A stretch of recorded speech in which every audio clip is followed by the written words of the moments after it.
भिवंडी महानगरपालिका क्षेत्रात सर्वच रस्त्यांची खड्ड्यांमुळे चाळण झालेली असताना महापालिका प्रशासनाकडून थातुरमातुर खड्ड्यांमध्ये रॅबिट टाकून खड्डे बुजवले जात आहेत, तर काही ठिकाणी खड्ड्यांवर फेवर ब्लॉकचा मुलामा दिला जातोय। परंतु पावसाची सततधार सुरू झाल्यावर हे फेवर ब्लॉक सुद्धा रखडून पडल्यानं वाहून गेले।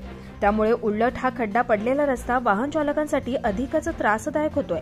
भिवंडी शहरातील धामणकर नाका ते कल्याण नाका परिसरातील रस्त्यांची अशीच परिस्थिती झाली आहे, तर या रस्त्यांवर लावलेले फेवर ब्लॉक उखडून गेल्यानं असंख्य वाहन या खड्ड्यांमध्ये आदळून बंद पडतायत। याकडे पालिका प्रशासन लक्ष कधी देणार असा प्रश्न सर्वसामान्य नागरिक उपस्थित करतायत। आपल्या परिसरातील बातम्या आता आपल्या मोबाईलवर पाहण्यासाठी आमचं चॅनल सबस्क्राइब करा।